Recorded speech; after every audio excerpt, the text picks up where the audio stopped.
माँ, भाभी बेटी क्यों नहीं बन सकती? कैसी हो माँ? आज इतवार था तो सोचा आपसे मिल लूँ। मानसी ने घर में प्रवेश करते हुए कहा। अरे बेटा, अच्छा किया जो तू आई। बहुत दिनों से याद कर रही थी तुझे। आती रहा कर। बहन बेटियाँ आती जाती है, अच्छा लगता है। दामाद जी कहाँ हैं? रेवती जी ने बाहर दरवाजे की ओर देखते हुए कहा। माँ अभी आ रहे हैं, गाड़ी पार्क कर रहे हैं। तभी मानसी की भाभी ने कमरे में प्रवेश किया। भरी गर्मी में सिर पर पल्लू ओढ़े, हाथों में दर्जन भर चूड़ियाँ, पैरों में भारी पायल पहने भाभी सलोनी ने ननद के पैर छुए। तभी दामाद जी भी घर आ गए।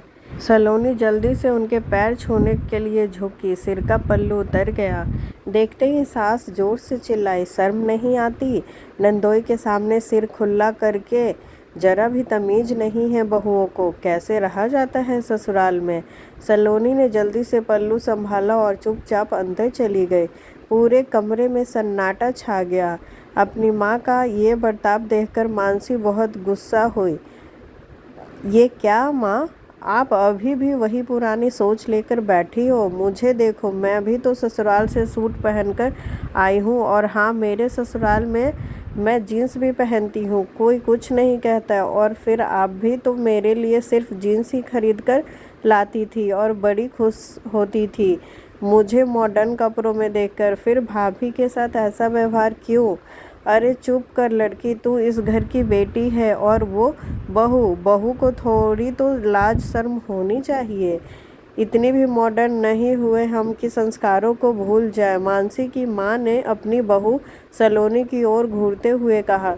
पर मानसी को अपनी माँ का ये बात बिल्कुल पसंद नहीं आया। वो झट से बोल पड़ी। माँ, मैं नहीं मानती तुम्हारे दुनियादारी विचारों को। जरा अपनी आंखें खोलो और मेरे ससुराल वालों से कुछ सीखो। मेरी सास ने कभी भी मुझ पर कोई दबाव नहीं डाला कि मैं उनके अनुसार अपने को बदलूं। मैं उस घर में ऐसे ही रहती हूँ जैसे मेरी ननद रहती है, कोई रोक टोक नहीं। मुझे समझ नहीं आता कि आप मुझसे तो कभी भी ये नहीं कहती कि अपनी सास को समझाओ कि वो मुझे मॉडर्न कपड़े ना पहनने दे। फिर भाभी का अगर सिर से पल्लू भी हट जाए तो सबके सामने इतनी बेइज्जती करती हो।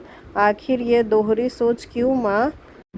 भाभी बेटी क्यों नहीं बन सकती? उसे आप क्यों एक बेटी की नज़र से नहीं देख सकती? अपनी बेटी की बात सुनकर रेवती जी बड़बड़ाती हुई रसोई की तरफ चल दी। सलोनी की आंखें भर आई। अपनी ननद की बातें सुनकर वो मानसी के गले लग गई। अगर हम ननद मानसी जैसी सोच रखे तो वो अपने मायके के रूढ़िवादी विचारों को दूर करने में अपनी अहम भागीदारी निभा सकती है।